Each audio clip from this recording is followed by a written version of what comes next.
welcome to Podtoid. We are your hosts. I'm CJ. I'm Chris. I'm Dan. I'm Charlotte. And this is episode 432.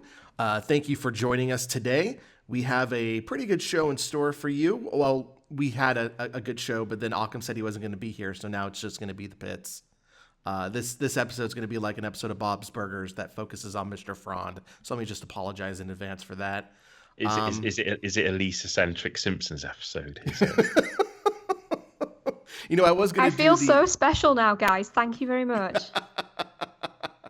I was going to do the joke of it's a Meg episode on Family Guy, but then I'd have to admit I watch Family Guy, so I'm just not going to do that. But on today's show, we're going to be talking some EVO 2020, some Code Shifter, some Tales from Borderlands. But before we get into that, how are we all doing this week? Charlotte, I understand you are currently in the midst of, I believe the storm is called Sierra. Is that correct? It's called Sabina here. Oh. We have a different name for it. Ooh la la. Yeah, it's but it's a bit weird because the weather forecasts are not being consistent as to whether it's going to be like hammering it down with rain or not. Mm-hmm. And it's just you have this stereotype, at least people I think in the UK do, that the trains are always on time in Germany. And like they're getting cancelled, and also to its credit, the train services have said that we can just use our ticket for the next week whenever we want, like even if it's bound to a specific route. Mm-hmm. But in terms of like, I'm supposed to be traveling back to Hamburg tomorrow, and I don't know because they just keep successively getting cancelled. So yeah, it's a bit of a troubling and stressful time knowing what I'm going to be doing. But I can stay inside and play games at the moment. It's kind of cozy. God, I wish I could do that when it storms, but then I have to go to work because I'm like responsible for stuff when it storms. Ugh, it's the worst. What do you have to do? What's your responsibility that's linked to a storm? Literally, I have to get on Twitter and Facebook and send out warnings of like, hey, there are high wind advisories. Hey, there's a lot of snow, so you should bring your chains. Hey, there's a truck that overturned, so you're going to be delayed for 6 hours until we can get it turned over. Are they written messages? You don't get to like go on the radio and like spice them up with some like funny samples or anything like that, no? Yes, I get to go on the radio sometimes. No, I don't get to spice them up with some funny samples. I don't think our headquarters would like us doing that too much. You can't do I'd fucking panic if I started hearing random CJ samples during a tornado warning. Or like, you know, since CJ, you're so fond of Family Guy, maybe doing the "It's Coming in Sideways" sample. Yes, yeah, that's exactly it. Or what's the Ollie? It's gonna rain. You know, just doing that. Family Guy. Yeah. Family. Hey, do you remember that things existed? Do you remember that film that came out once and that TV show that used to be on television? Family Guy. To its credit, American Dad was pretty good back in the day. Like the earlier seasons of American Dad were pretty good. I'll agree with that. I think American Dad still has the best Christmas episodes of any show on television. They're always funny. I remember when American Dad started out and it was kind of fairly straight, wasn't it? But like, if you watch it in the recent years, it goes through like a transition period, and now it's almost completely out there. Like I don't know if that's kind of like a Rick and Morty influence, but it was all very like American Dad was all very real world and tried to be a bit more kind of grounded in a sense. But like now, literally every episode like has metaphysical stuff happening in it, and in a way, I'm quite surprised it works. Like it's pretty good. Mm-hmm. I'm surprised TBS is still funding it. Like that's the shocking thing. Yeah, to be honest, I thought it would have stopped ages ago. Yeah, for sure. I saw an episode the other day where like Roger, like a drug dealer was chasing Roger, and Roger climbed up a flagpole and he had nowhere else to go. So he just did an elbow drop off the flagpole onto the drug dealer, and like literally the drug dealer's head exploded, like just burst. And Roger just like went, I wasn't expecting that. And that's kind of where that show's at right now.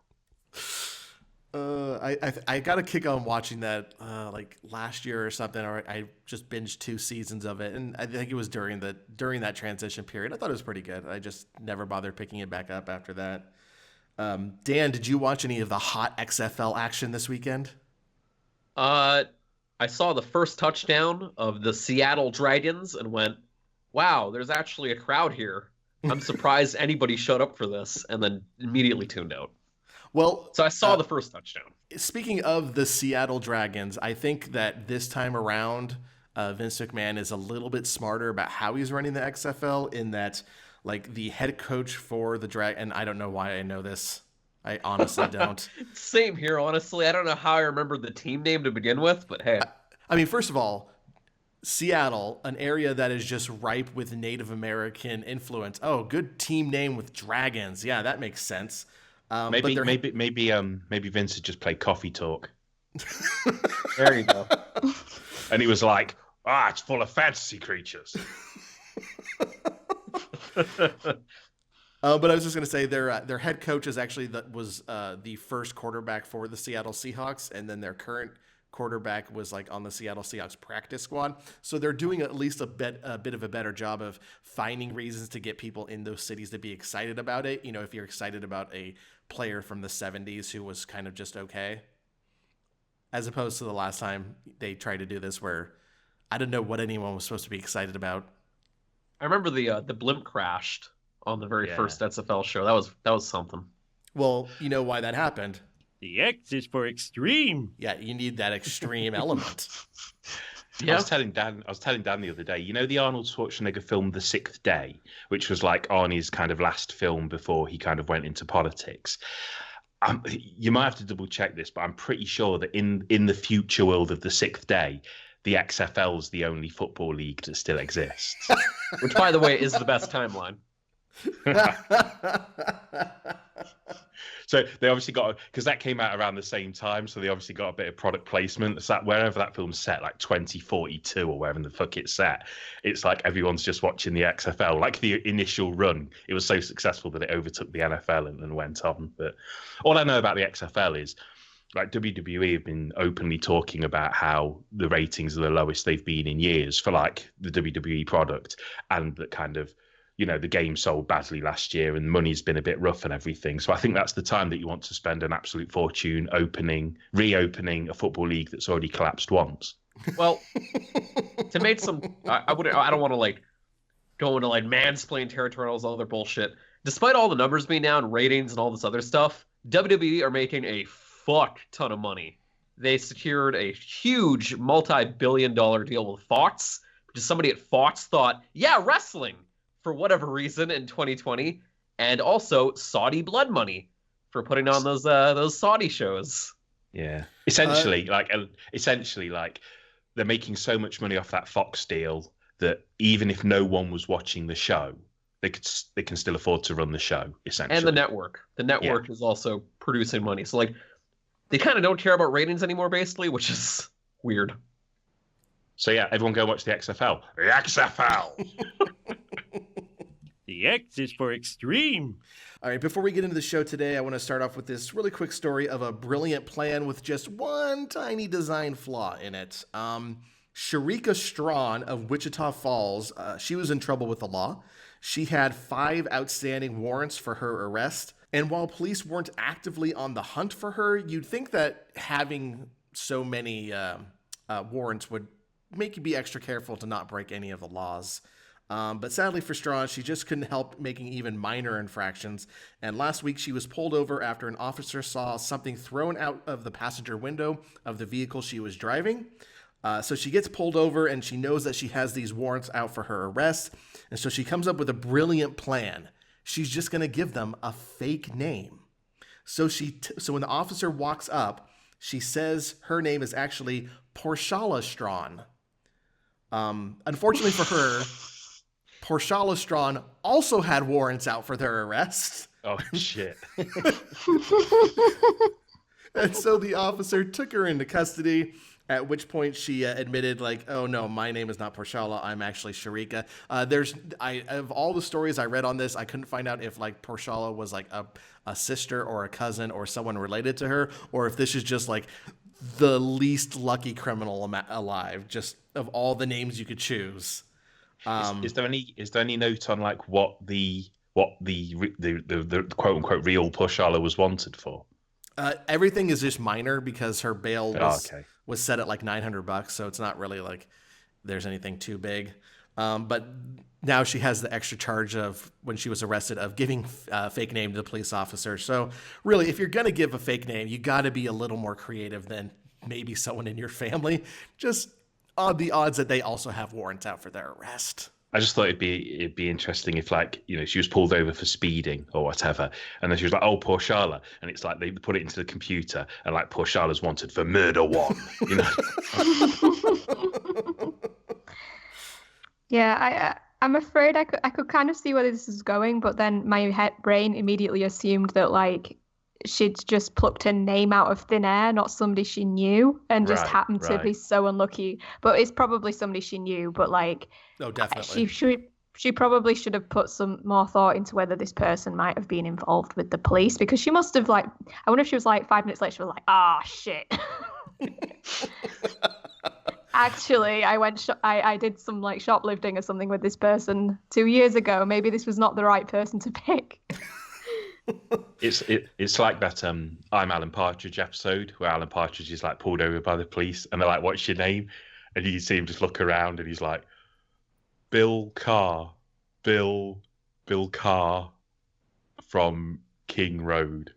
It's just like whatever is around him, like Mrs. Doubtfire, whatever is around him, he's just pointing that to. That's really going to go over well with our American audience. Absolutely. I was about to make an Unbreakable Kimmy Schmidt reference that does the same joke, but no one's going to get that. All right, let's go ahead and get talking about games. And Chris, you want to start us off? Which Rainbow Six you've been playing? Siege, which is kind of the only one that we're going to have for the rest of time. I think like that franchise is like, we've got 55 million players. They're making that they're making that Outbreak game or whatever it's called, the Quarantine, Rainbow Six Quarantine. But even that's just got all the characters from Siege in it. So like Siege is just the way it is going forward, I think, with its 55 million players that it's just hit or whatever. But I've been playing Rainbow Six Siege for a couple of reasons. Firstly, because it's the Six Invitational Tournament in Montreal, Canada next week. And I'm going to be in attendance there because I'm esports. And so I thought, I better play the latest build. Although I play Siege anyway, everyone knows that. Yeah. But they've got this event on at the moment called The Program, which like is leading into the this esports tournament.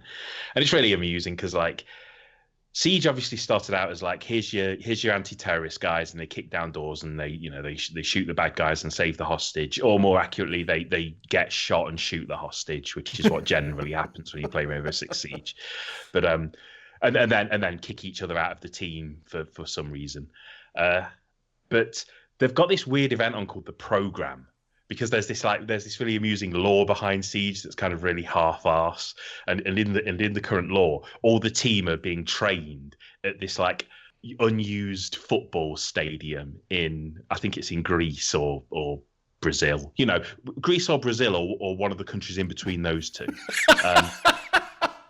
And for the time being, you can play in this like training map that they've got set up in this stadium. But there's this video for it, and because they're kind of trying to tie it into Siege's esports presence, in the video, all these like counter-terrorist guys and girls are turning up, and they're wearing like strips, like as if they were football players. So they're wearing like these coloured tracksuits with like their names written on the back, and like baseball caps with like their flags on, and it's just this baffling car crash between like these guys are like, if terrorists take over the White House, send in this squad. But now they're like presenting them as also sports stars, which is so fucking weird. And in the video, they turn up to this stadium, and in like almost like a metaphysical moment, there's this imaginary crowd cheering them on. And it's like, you're a team of professional killers. Your job is to like smash through a door and shoot everyone in the face. But it's such an odd, because of the massive esports presence of Rainbow Six Siege, it's such a weird amalgamation of like the intense counter-terrorist stuff, but also like they're at the fucking hostage Olympics or something. It's really odd to see the characters running around in like the kind of shirts that you'd buy from like Sport and Soccer Warehouse or whatever, with their names written on the back, and you can unlock those costumes. And there's this really thing that I've always found really interesting about Siege, that you can always unlock all these fucking super tie-dye, high-color, technicolor outfits and guns, and basically the exact thing you don't want to be wearing when you're stealthing through a building that everyone wants to kill you. Like, oh, what suits? I'll put on my fucking bright pink luminous helmet today, shall I, while I'm hiding in the shadows. But I guess the logic is probably you're so fucking good at the game that you can wear that stuff and still beat everybody. But it is funny to see everyone running around in these like bright yellow, green, blue, pink outfits, and like it's hardly like crawling through the shadows. It's not really SAS. Do you know what I mean? But it's an interesting event, and I'm sure this tournament next week will be great. I went a couple of years ago, and I've always been a little bit on the fence about esports, probably just because I'm so fucking old and I didn't grow up with it. But when I went last time, I got it. Like, I saw what was going on. I saw how people were reacting. I saw how it was presented. And when games present esports really well, when it's presented with really good presenters, hosts, and really good commentators, and finely tuned money production, like, I get it. It is actually a really addictive atmosphere. I remember seeing the trailer for the Siege, that new stadium, and kind of announcing this whole shift in tone to be more esports and tournament based, and just thinking to me it felt like it was a reaction to Apex Legends and the storyline that it does, where everyone knows that it is some sort of competition, whereas Siege just seems to have shifted into that based on its popularity. Almost like how Apex Legends is almost like the Running Man or something like that. And basically. Right. It's such a strange journey that like Rainbow Six as a franchise has been on. I remember playing those first games like on the PC, like Rogue Spear and stuff like that, where it was, and it's always maintained that kind of that twitchiness and that kind of don't get anything wrong and one wrong step and you're dead. But it's so weird now to see, because it's blown up so big as a competitive shooter. It's just odd to see it. Basically it treated as a sport when what it's really about is like rescuing hostages and shooting people in the face and stuff. I'm not saying I'm offended by it. I just think it's so odd that the franchise has morphed into being that. Yeah. To the point that characters are now kind of proudly wearing their country's colours in the same way that like at the FIFA World Cup you wear your country colours and stuff. Do you know what I mean? Mm-hmm. Yeah. Yeah. But, I'm sure the game's cool. I like the game anyway, and I'm sure it'll be a really good event. And I'm sure I'll be ankle deep in snow before I know it. It's Canada. They tend to get snow or apparently very wet heat. So just be glad you're going during the winter, because during the summer sucks. Yes. Humid. That's the word I was thinking of. Oh, okay. Right. Wet heat. It's humidity for dummies.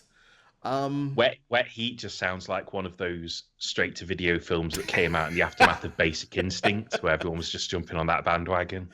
Richard Grieco in Wet Heat. Richard Grieco, Teen Agent. Where are you now? For my part this week, I've been playing a game called Code Shifter. This is from Arc System Works, and it is what they work on when they're not making their amazing fighting games. So in this game, you're actually playing as a coder for a video game company, and the developer is in crunch time before the month before the launch of their new fighting game that is basically a Smash Brothers type 4-person arena fighter. And they keep having all these bugs show up in their game, and so your character creates this program called the Code Shifter, which presents bugs, viruses, and other errors as a platform game that you have to go through each level and beat. And so the big gimmick of the game, and I think something what they're trying to sell it on, is that you can shift or you can transform into like, I think it's 30 different 8-bit recreated characters from Arc System Works games. So there's Kunio is in there from River City Ransom. Thank you. And I believe one of the girls from River City Girls is in there as well. You have characters from their fighting games that appear as, just 8-bit recreations. I can't remember any of their names. I didn't write any of them down, but they're in there. And there's some pretty obscure characters I've never seen before. So these have got to be from like older games or something like that. And each of these characters has kind of like a special trait. So you have fire characters who like burn through ice columns, or characters that are strong and can break up blocks to kind of get you to different parts of the level. And so that's kind of the gimmick. And then as you unlock them through each level, you can then unlock them in the fighting game that is the end product of what this company is making, called Colorful Fighters. And I've been playing a little bit of that, and like I know people give Smash crap for maybe not being the most balanced fighting game, but holy God, is this one. I don't know if they're even going to bother patching it to maybe balance it out, but you can clearly tell when playing through this mode that there are some characters that are just not on equal standing with the other ones. Kunio, for instance, has the shortest attack range I think of anyone in this game, and he is fucking useless. But it's weird going into this game when I play other Arc System Works titles like. I recently did the demo for Grand Blue Fantasy Versus. Dragon Ball Fighter Z is the title that I have, or Dragon Ball Fighters. I can't remember how it's pronounced. One of those two. And you just see these amazing production values, these wonderful animations, just this top of the line fighting game engine. And then to go into their other games and be like, oh, this is what they do when they just have extra time and a little bit of money, because this game is divided into two parts. One of it is in the developer studio, and it plays like, I don't know, a late 2000 free casual game that you would find online, of where you, I don't know, start a fashion empire or something. It has really low production values there, and then the actual platforming stages are like a middling Newgrounds game. And so it's weird to see what Arc System Works is capable of, and then to get to something like this and be like, oh, so this is like bottom of the barrel kind of production values with them. Just an idea that they had to make, something they wanted to throw out, and something that feels like was thrown out pretty quickly. And as a side note, some of the worst sound effects I've ever encountered in a game, the speech effects, I've never done this before, but I turned them on. I had to mute them because they were so bad. I've had voice acting be bad before, but this is just like gibberish sound effects that they put in place of their speech, and it is awful. Just awful. So do you mean like the kind of like like you're obviously saying a worse version of, but you mean like the kind of sounds when, say, Animal Crossing characters talk or something like that? Like... Yeah. But I think it sounds like they're speaking in Japanese, but it's been sped up, and then the pitch has been taken way up. So okay. And I don't want to do an impression of it right now because I just said it was Japanese, and that's going to come off racist. But it's really high pitched and unbearable for long periods of time. And by long periods, I mean anything more than 10 seconds, and I have to turn it off. Mm. Yeah. So it's interesting because I've seen things about this game around, because obviously I follow like Arc System Way Forward and all the things there, and I really like the look of I really like the translation of the characters and the 8-bit versions of them. And I thought, I like games that are like colourful and bright and cute and stuff, but it doesn't quite hold up to the kind of the crossover appeal of that look. Is this what you're saying? As of right now, I just finished up the second of the character levels that I have to do. Like each character in the programming studio, they will have a set of levels that you have to go through and use the code shifter program to fix their mistakes or their errors, or this bug that is from a phantom person. They don't know who it's coming from that's affecting this game. And so I just beat the second one, and that's basically it. You have the 8-bit recreations of these characters are amazing. They look beautiful, and it's just I kind of wish there was a better game that they put this in, that they put them in, I should say. Well, I'll still probably check it out because I like that stuff. I like those franchises, but yeah, it's a shame to hear that you're not feeling it at the moment.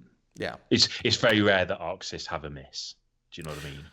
It is. And it does have a 4-player, like the Arena Fighter. You can play that with 4 players, and I believe you can do 4 players during the platform stages as well. I'm still have yet to try that out. I think my review is going to be up probably Wednesday for this one, but Yeah, so if you have friends, it may be a little bit more of a good time, and that actually may help you achieve the S ranking on the higher difficulty levels. Because as you get S rankings on the levels, you have a medium, hard, and then I think an extreme difficulty for each level.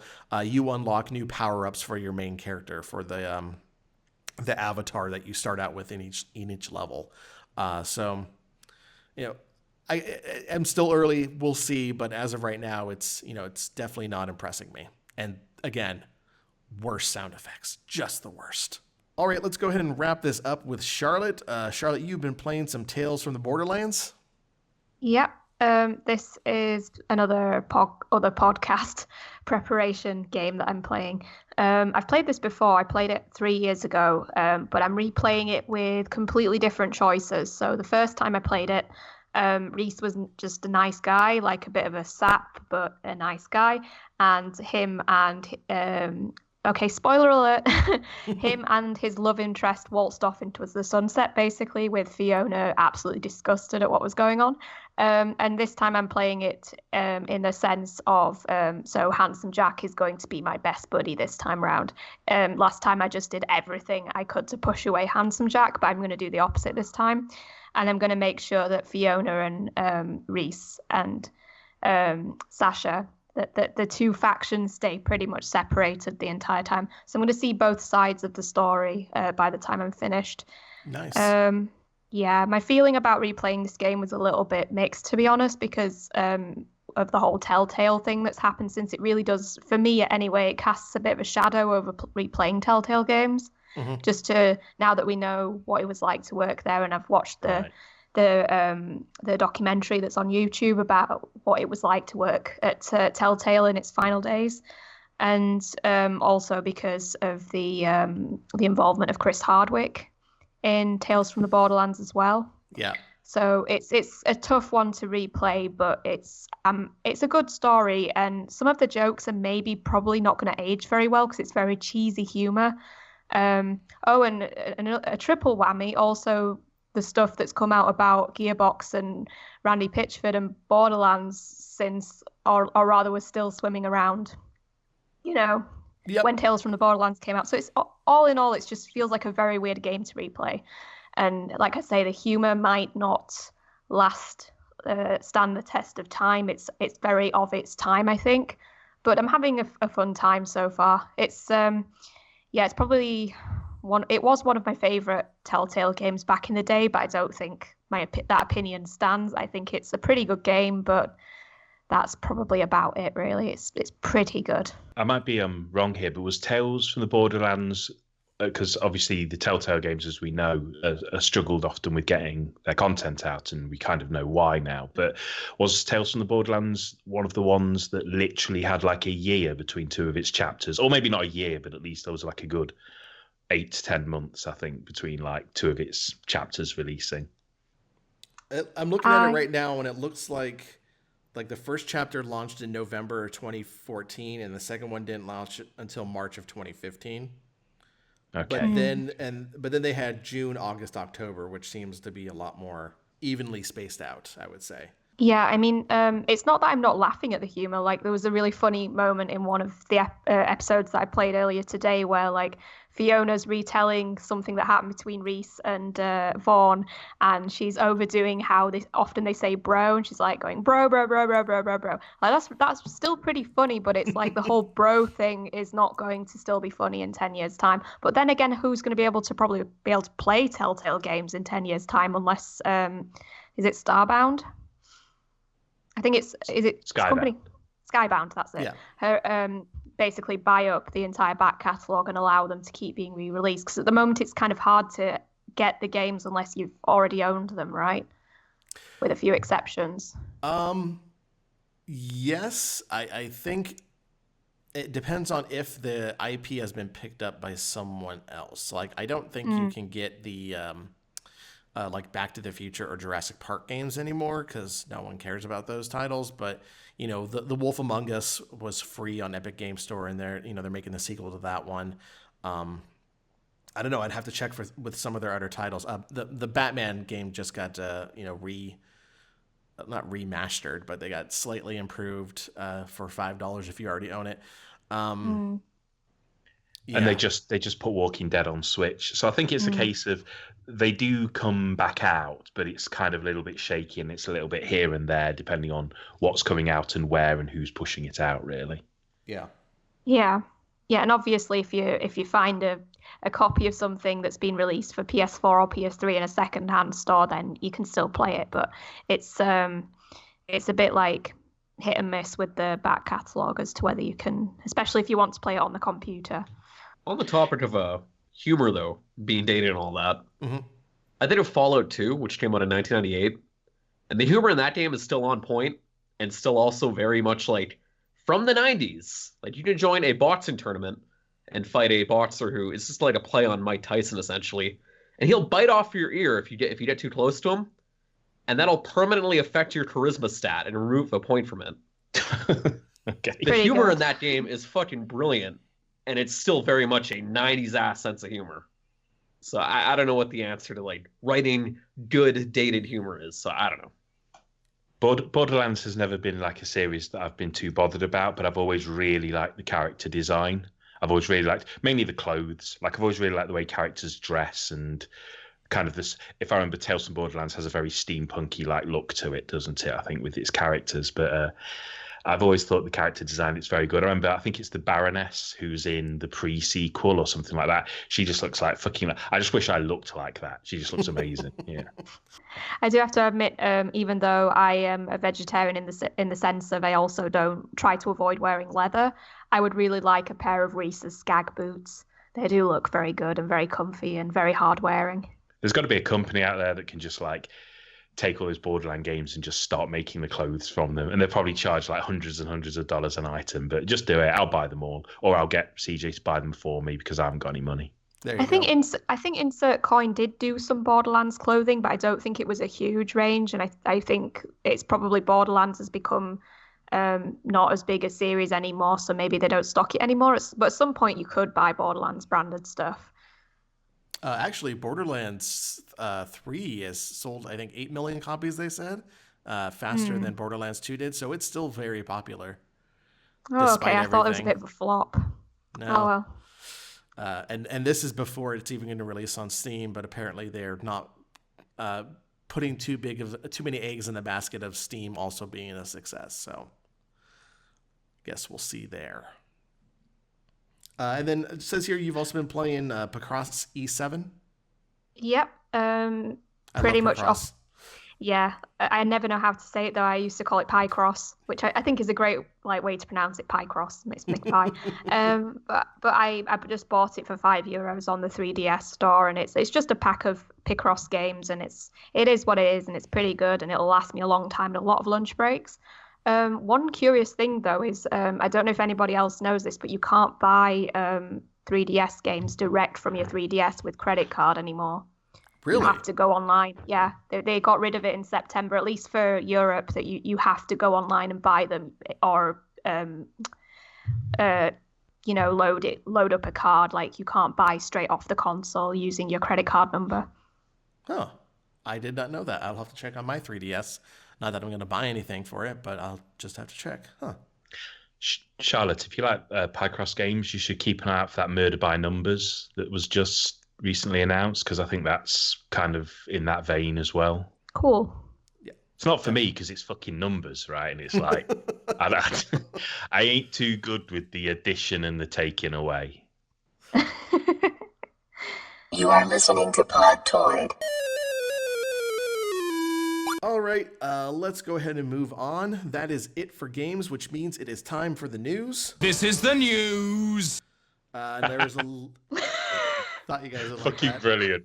What was that? It's Chris Morris from the Day Today. Oh. News. Awesome. Brilliant. There is a lot happening this week. Dan Houser left Rockstar. The Wonderful 101 is making a comeback somehow. And there is so much more, but we're actually going to focus on just two stories this week. And the first has to do with EVO. EVO 2020 was announced, and there are a few surprises in store. After many years, Marvel vs. Capcom 2 is returning to the main stage in a tournament of champions, which will be exciting to watch. Joining it on the main stage this year are Super Smash Bros. Ultimate, obviously, Street Fighter V Champion Edition, obviously, Tekken 7, Soul Calibur 6, Dragon Ball Fighters, the beautiful looking Grand Blue Fantasy Versus, Samurai Showdown, and Under Night in Birth X Late bracket CL-R bracket. I want to say Electric Boogaloo. Thank you. Absent from this year's show that were included last year include BlazBlue Cross Tag Battle, which I thought was going to be a shoe-in for the last bit of DLC that hit this past fall, and then Mortal Kombat 11, which only got 1 year on the main stage. Chris, you're our fighting game guru. What do you think of the lineup this year? It looks pretty good. It's as to be expected, I think. As you say, I'm surprised that Tag Battle's out, because it always is. Even if it's not like the biggest fighter out at the moment, it's always a really, really exciting tournament. And it's one of those games, kind of like when Killer Instinct used to be in the tournament as well, that even if lots and lots and lots and lots of people weren't watching it, the word always came out afterwards. Oh, go back and watch the VOD of it and watch the highlights of it and Tag Battle's always kind of had that. So it's a shame that seems to have ridden off into the sunset. Obviously, the big story here is like Mortal Kombat 11 not making the stage on its second year of like appearing at EVO, and this is kind of difficult for me because that's the only fighter at the moment I'm really playing, and I do like it. I do try to get out to locals and play it, but and this is where it's like, you know, I don't want to fucking piss anybody off or whatever, but I don't really think it deserves to be on the main stage. Like, we should never be in a time where a fighter gets to be on the main stage because it exists. And just because like NetherRealm have made a game called Mortal Kombat, and we all know Mortal Kombat and Warner Brothers are behind it, that shouldn't automatically mean it gets to be on there as at the because, you know, I think a lot of people probably thought they'd move Samurai Showdown aside, and because it's an SNK fighter, do you know what I mean, and let Mortal Kombat have that spot. But Samurai Showdown, like, it is more exciting to watch, and it did produce more moments, if you know what I mean, from last year, and people did really get into it, and it did help sell the game. So it's really cool to see SNK get a second year on stage. To go into a bit more detail, like the problems with Mortal Kombat that kind of keep it from the main stage, and this is all speculation because we don't know why. We don't know what happens in meetings, in boardrooms and over tables. So, you know, this is just my own meandering experience and nothing else. But the game has fundamental bugs that haven't been addressed. Bugs with the way it plays, with collision detection and hitboxes. There are, if you go on Twitter and type in NetherRealm please, you'll get a string of GIFs that people, or share clips that people have put up of moments where a character's like not turned around and continued facing in the wrong direction. And there's clips on there of like people throwing projectiles and them going straight through the opponent and just not connecting with them. And I'm not saying this happens all the time, but you imagine that shit happening in the finals. That would be the equivalent of a referee in a football game completely missing a call. Or something. Yeah. Yes. I don't know if that was a reference. But like, nope, it was just a football reference. I don't know. Yeah. But yeah, so there's fundamental problems, and they have these combat casts, these present on live stream presentations, and they've not been addressing them. They've not been talking about these issues, these hitbox problems. There are combos that work on the male characters that don't work on the female characters, and vice versa. And there are just these things that it's been almost a year, and these things should have been ironed out by now. Now that's just in terms of the fundamental problem of the gameplay, but also there's problems with like as EVO gets bigger and larger advertisers get involved. You know, those guys don't like the violence that are in those games. Like I think the reason Mortal Kombat ran on a Saturday last year rather than the Sunday is because Sunday's kind of the big bucks day because it has the finals, and the advertisers want to stay away from the violence of those games. And especially with EVO preaching its core values, like infamously they kind of push Dead or Alive to a side because of its kind of its risque content. Mm-hmm. I don't think they want to kind of sell to these bigger companies, these bigger sponsors, and then have these these games where people are like having their heads torn off or whatever. Viewing figures wise, it didn't set the VOD alight on its first year. If I remember, it did something like 70,000 views maximum, 70,000 audience members maximum, whereas like Tekken had something like 270,000 Tekken. So that's not even double. Do you know what I mean? It's way beyond that. So there's that as well. And then kind of on top of that, and this is kind of the harshest thing to say, is I don't think Mortal Kombat 11 is particularly exciting to watch. It's brown and it's kind of drab and it's grey, and it's not kind of got the flash and the flare. It's always looked a bit grounded in reality. It can get a bit hype, but I think there are things in the game inherent to Mortal Kombat 11 that prevent it from getting hype. I said when I previewed the game before it even came out that fatal blow mechanic was dull as shit and was going to kill the flow of matches, and it does. Like, nobody wants fucking 15-second cutscenes in the middle of fights. Like, that's not exciting, especially when they're the same one. And although you don't see a lot of that stuff at high-level play, you will see it a lot in pools. And that shit's boring. We've seen all of those moves hundreds and hundreds of times now. And if you imagine watching a tournament and seeing it, and if, say, people pick the same 6 or 7 characters and you're seeing those fatal blows again and again and again, that's not hype. It literally causes you to roll your eyes. So I don't think it's as exciting to watch as, say, Samurai Showdown, for example, or Tekken. And it's difficult because I like Mortal Kombat 11. Like I said, it's the only fighter I'm playing at the moment. So I'm not saying this because I'm enjoying it not making the stage. But what I am saying is you don't get to just be on stage because you exist and because you're a name. You have to match up to the other fighters that are out there. And I don't think on a big stage tournament of the year scenario, I don't think Mortal Kombat gets to stand alongside Tekken 7 or even Street Fighter 5 in its current iteration. Fortunately, Mortal Kombat has its own tournament, like it has Final Combat in March, and hopefully they're showing Spawn off, and hopefully they'll also start addressing some of these kind of gameplay problems, and then maybe like the Prodigal Son, MK11 can return to EVO next year, and it can come back and it'll have more characters in it by then, and they might have ironed out some of these problems, and people might have just explored the mechanics a little more and made it a little more exciting to watch. So I'm disappointed it's not on stage, but I'm not angry that it's not on stage because I don't think it deserves to be on there. You know, you brought up a good point about the sponsors, and maybe that would be something that is keeping it away. I wonder if it's because, or potentially because EVO is expanding off of Twitch and onto broadcast, that, you know, it now airs on like one of the ESPNs and then Disney XD. Okay.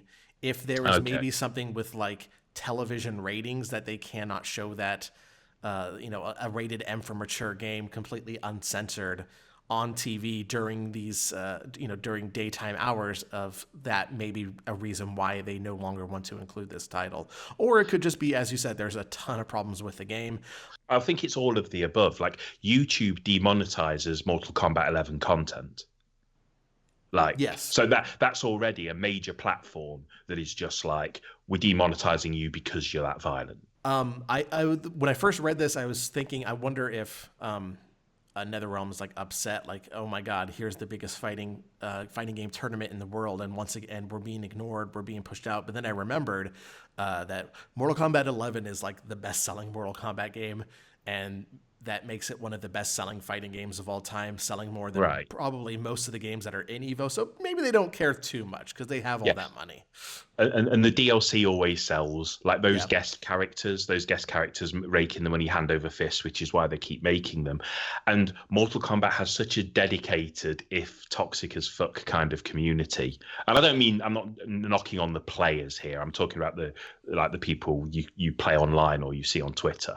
But it has its own dedicated kind of community, and those guys will stick with it, as will I. I'll stick with the game, and I'll continue to play the game at locals and things like that. So I don't think it bothers them in the terms of the money or that it'll lose fans, but the idea behind Mortal Kombat 11 was that it was going to be pushed as one that's going to run for years and quote unquote the most competitive Mortal Kombat ever. So it's not quite Marvel versus Capcom Infinite, not even close. Yeah. But it's not a good start for a game that they openly touted as, this is our esports game going forward. Well, maybe they'll get it right with Injustice 3. I don't want to. I just want them to make this game better. But we'll see what happens.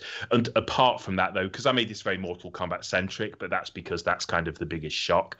But apart from that, I think the main stage looks really good. I'm really glad they're having that Marvel versus Capcom like invitational tournament.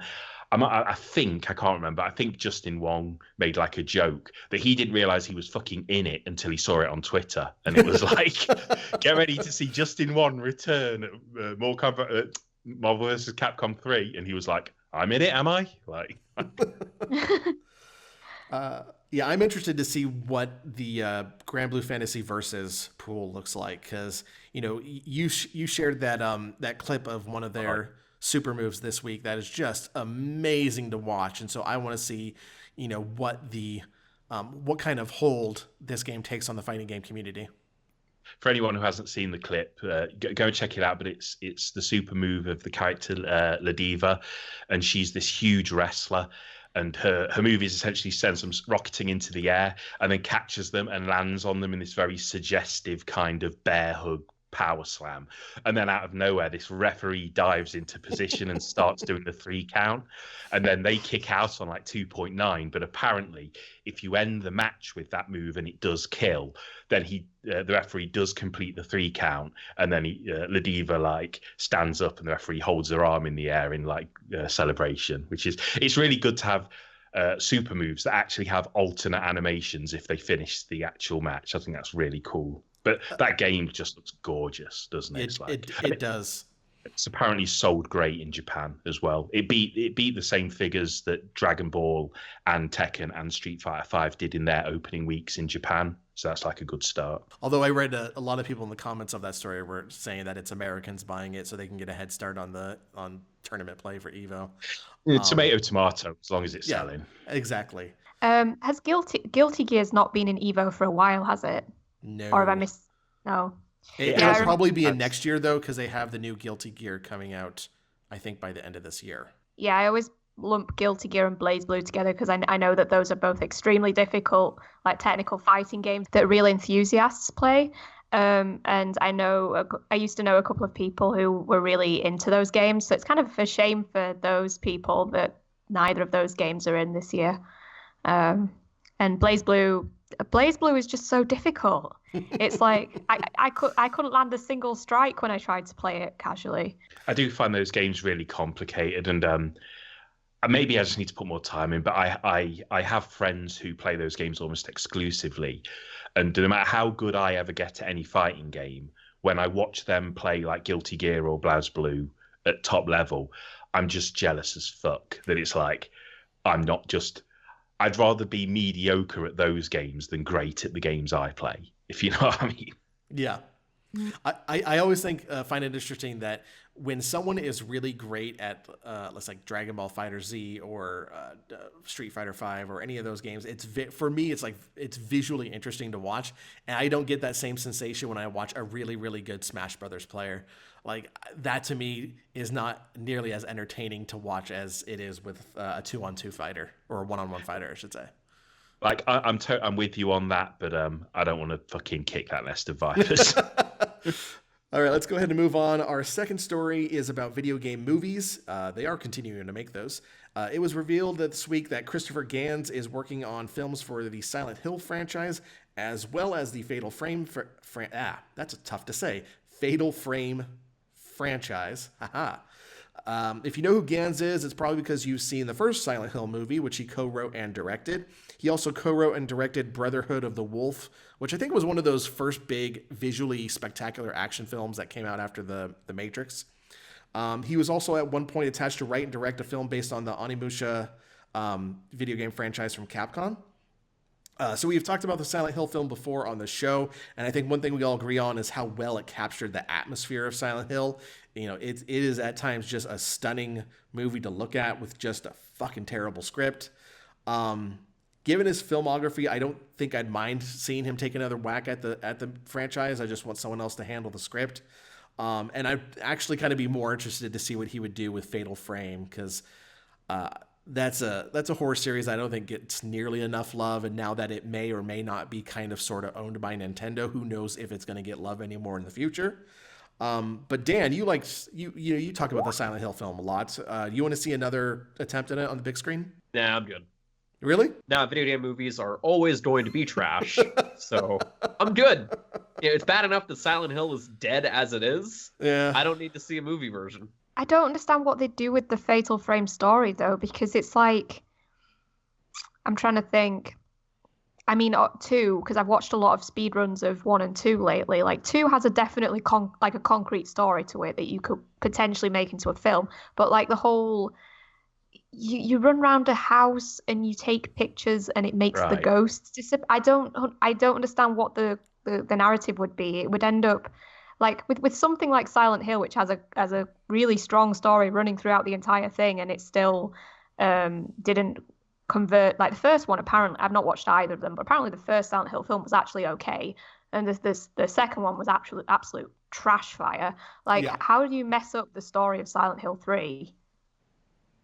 I mean, it's cheesy and sort of hammy in places, but like, how do you turn that into absolute garbage? If you can make something like, yeah, exactly. Yeah. Like, but you know what I mean? I just don't understand. I don't think anything good can come of making Fatal Frame into a film. I think the irony is that the Fatal Frame film is being made in the time period we live in now, because back in the day, like back in, the 50s or something, when like William Castle was making really gimmicky horror films, he would have fucking loved to have made like a Fatal Frame film where all the audience had like cameras, and when you looked through the cameras at the screen, you could like see the ghosts.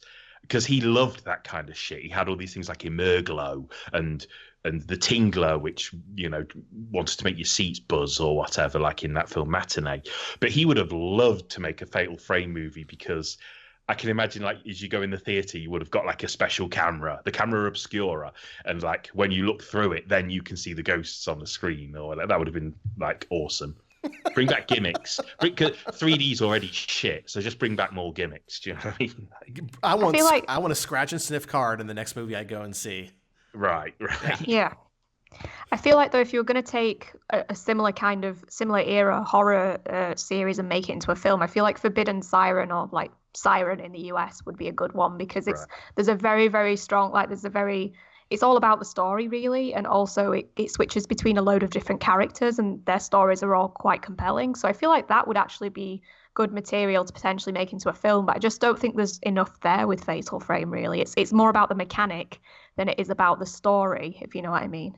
I think you could do a good Fatal Frame movie.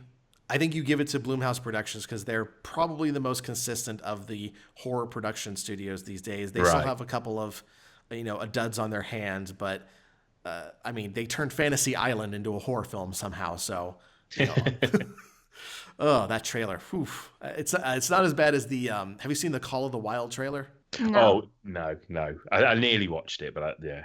I couldn't. Yeah, I couldn't get those 3 minutes back. So I've seen it like 4 times now, because it's playing it before every movie I go and see at the theater, and like they're using a computer animated dog that doesn't even remotely look close to being real, and so I just.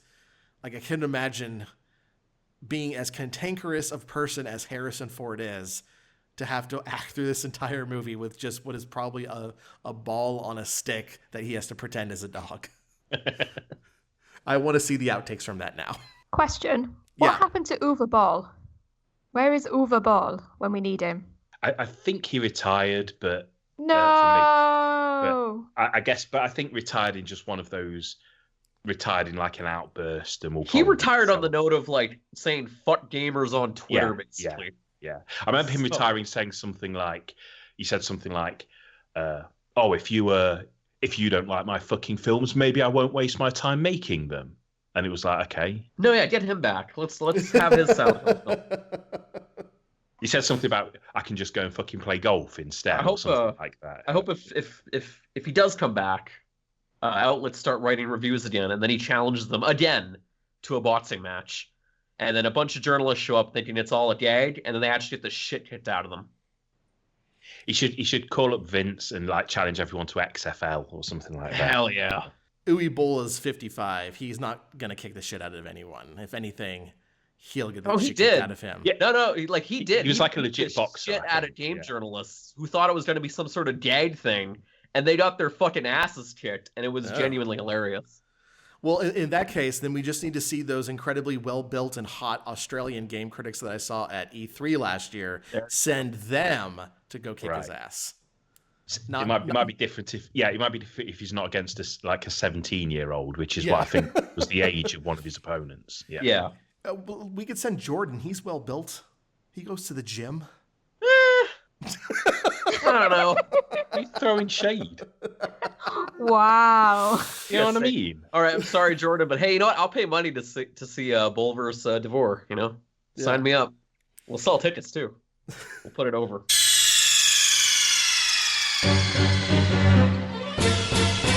You are listening to Podtoid. We are just about out of time, but before we go, Chris, you wanted to take over for Occam's and do a community shout out this week? Yeah, I'm also good at this, but I'm going to shout out. I'm not sure if they'll hear it, but I'm going to shout out user Major Tom's Coffee Cup, who is one of our regulars, who I think just seems like a really, really good person. They always get involved in conversations. They're one of the best kind of users that anyone can have on a website, where they're quite unassuming and they don't kind of blow up as a personality or whatever. They just turn up. They don't cause any trouble. They don't get into arguments with people. They can't be baited, but they just turn up. They make great conversation. They seem like really good people. And I'm not sure of their exact role, but they're some kind of medical professional, and I've actually seen them really help people out when they were stuck with certain kinds of medicines they were looking for, or with problems they have, and they always have like really good, really tight medical advice. But they're the kind of person who I think really helps make our community strong and feels like a family, and people you know and love. So thanks for everything you bring to the site, including all those David Bowie gifs that you're always posting. All right, that's awesome. That is it for this episode of Podtoid. On behalf of Chris, Charlotte, Dan, and myself, thank you for listening, and don't forget to subscribe on iTunes, Google Play, Spotify, Podbean, or to the Destructoid YouTube channel.